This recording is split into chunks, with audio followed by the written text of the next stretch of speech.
So to get this creepy look, first you need to take some eyelash adhesive and basically start drawing out the shape that you're going to want. You can put these marks anywhere you want on your face, on your body, or whatever, but I was going for the whole zombie was eating and his mouth ripped open pretty much. Sounds terrible, I know, but anyway, so I started just drawing out the shape, made kind of a smushed oval shape with two pointy ends, and then you take toilet paper that you've ripped up and you place it on top of there, so it's going to stick, and you can just kind of start making whatever shape you want. See, I'm kind of like pushing it down and twisting the toilet paper around to make whatever shape I was going for, you know? So as you're pushing it on there, start adjusting it where you want, and I wanted to make a little bit more of a point on the ends, so I put a little bit more of the adhesive and I put a little bit of toilet paper there. And you'll be able to smooth everything out later, so if it looks really bumpy, you'll be able to smooth it out a little bit more. And you won't have really any loose ends. So take some of the adhesive once you've like placed it where you want and put it all over the mark that you've made, all of the toilet paper, and basically just start smoothing out the edges and attaching it more to your face.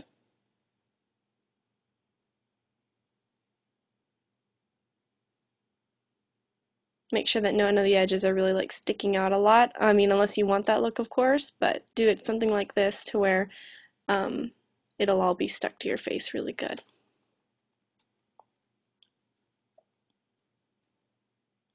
After I've attached pretty much all of the toilet paper to my face, I start taking the adhesive and putting it a little bit further out than the toilet paper, and it just kind of helps the texture to be smoothed out throughout your face. Then start making whatever the marks you want. I did this one a little bit quicker, didn't record the whole thing, just because you already saw what I did on the other side, but start making your shape. That was a cute face, right?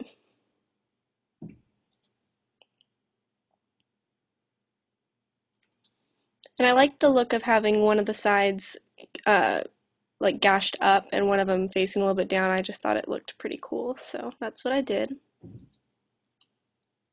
And make sure that when you put the adhesive in the toilet paper there that you're going to leave a space in between the two pieces of the toilet paper, because that's going to be basically where the incision or wound is actually at, and the sides are just the raised skin around it. So take the adhesive and basically start smoothing it all over. You can take this as far as you want, the adhesive. I just like the effect that it gives of having the textured skin throughout that area, so that's what I did. That was cute. So wait until it's all dry, and it's going to feel really, really weird. But yeah, you probably won't be able to open your mouth very much. But next you just take whatever foundation matches you. That was Rimmel's Match Perfect something or other. And start patting that all over the toilet paper and the adhesive and all over your face. During this time I pretty much didn't blend it in a whole lot. I just kind of patted it through, and I definitely made sure to put it on my lips to give me a little bit more of a dead appearance. So I definitely recommend just dabbing it into your skin, not really blending it a lot. Oh, I did that because my hair was really cute at this point. Next I took a cream eyeshadow that's from Bedhead, and I just basically took that all over my face, and I specifically focused it on my lips to make them look really, really pale and white and dead. And I just like the effect of it. And then next I'm taking some really bruised dark shadows with the fluffy brush. All that is from e.l.f. And just start making the bruises. You really don't need to be neat about this. Just put it wherever it looks good. I didn't really know what I was doing, so I just put it wherever I thought it needed to be. Definitely focus it though on the actual wound, because it's going to make it look a little bit more realistic and all around the wound. Also, I took it up my nose and in the hollows of my eyes to make myself look really dead and disgusting. Took it up my cheekbones a little bit, and just pretty much wherever I thought it looked good.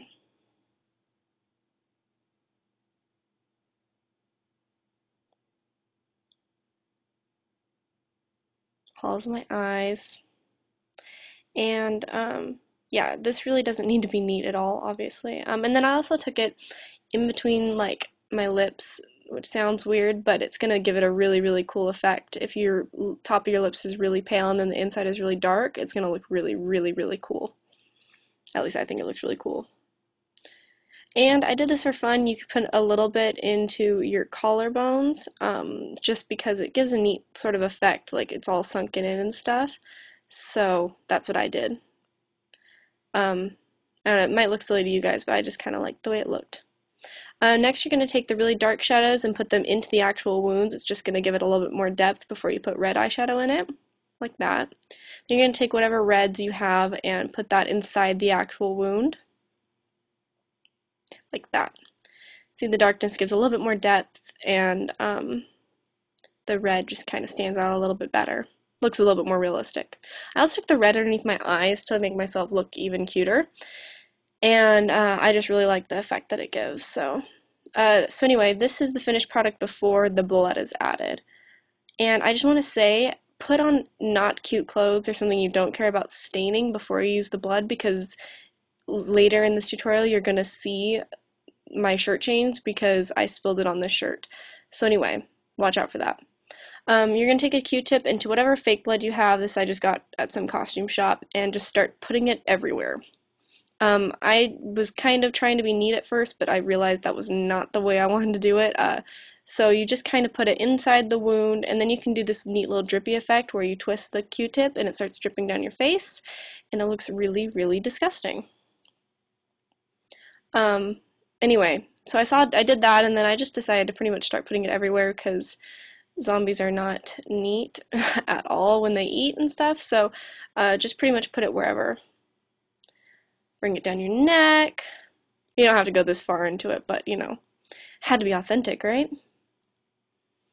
Just drag it down your neck, put it all the way down, and pretty much I took away all those little drippies I made originally, just to make it fill up my face a little bit more with blood, and then I made the drippies over the top of it, and I liked the look of that a lot better. So you can do whatever you like, whatever you want to do, whatever looks good for your style of zombie. And just to warn you, I get a little overboard with the blood. So, yeah, just to warn you. So I brought it all the way down my neck and had like streaks going down my chest. And of course, a zombie doesn't just bleed from the like gashes, they eat. So I put it, don't put it in your mouth, just to warn you, but put it like on your lip, and then you can twist it like you did in the wound, twist the Q-tip, and it's gonna bleed all down your face. So it's really cute. So that's pretty much the finished look. It's really disgusting and gross, and I hope you like it. Hope you had a really great Halloween, and this is what I was for that evening, so